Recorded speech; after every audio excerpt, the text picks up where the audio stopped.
Yesus dhalateera fayyisaan biyya lafaa durumaa isa ture isa ta'e hangafa.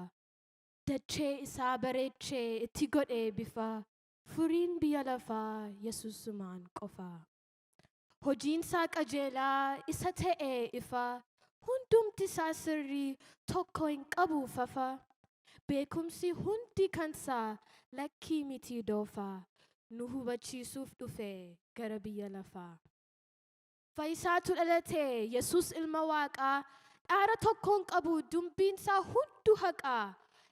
Nuufis isatu ta'e golgaa iddoo baqaa jaalala keenyaaf jedhee dhiise teessoosaa isa Waaqaa.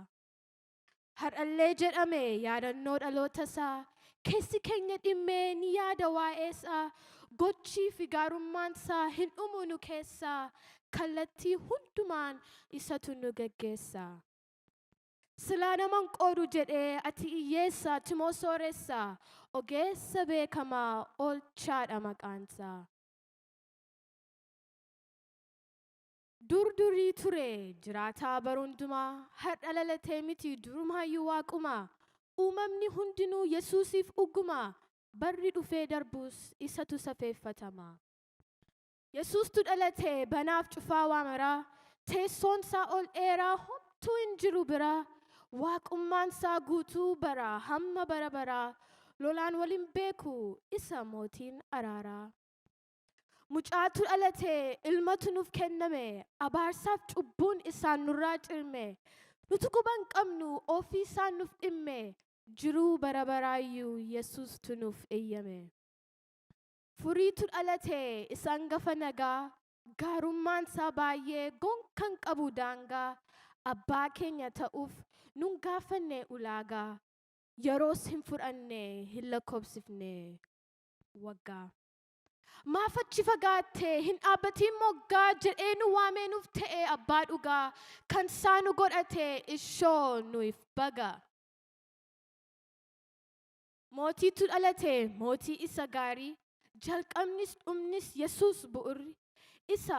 Isa burqaaf raabsaan wantoota gaggaarii dukkannis kan ibsu akka biiftuu barii.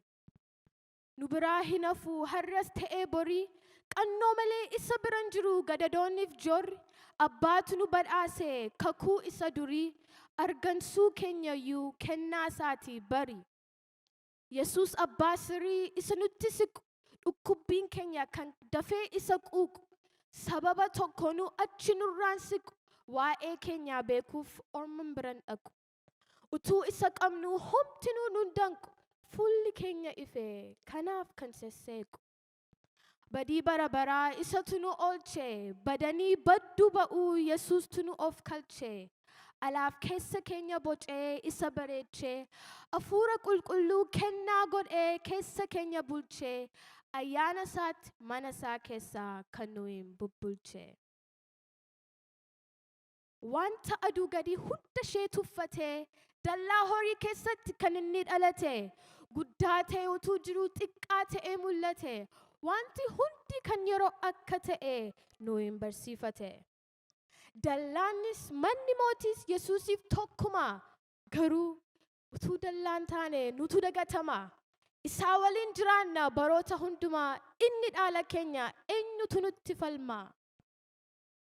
Ofiisaa gad bu'ee kan kufee ol kaasee isaan mimmiidhagee kan toora gad dhiise isin immoo ifa jedhee maqaa nu moggaase waan nu mallee baay'ee kan keenya taasise. Yesus haa ulfaatu haa jedhu olol kabajii haa guutu teessoo isaa gara olii. Eenyuti yoo naan jettanis maqaan koo Ilillii meerree maaf hin jettani Yesuusiif Ilillii yaa sabaa Yesus dhalateera maaliif calliftan? Isuma duwwaadha oo bara hundaan masiin moo'ee kan jiraatu alfaa omeegaan isumaaf haa ta'u kabajaaf ulfin. Eeyyee anumaa Ilillii Biqilaa waa'ee isaa odeessuun baay'ee natti tola. Yesus michuu gaarii isa ta'e jaalala harka rukutaa guddaa fililee meesaaf dabala.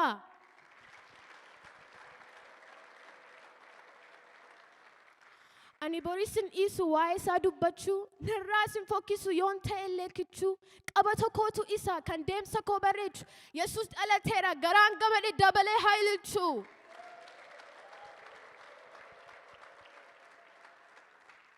Dhalachuu Yesuusin natu walaleesse toora bareechee galchee dagootu barreesse waan akka caqastaniif guddaa eebbifamaa.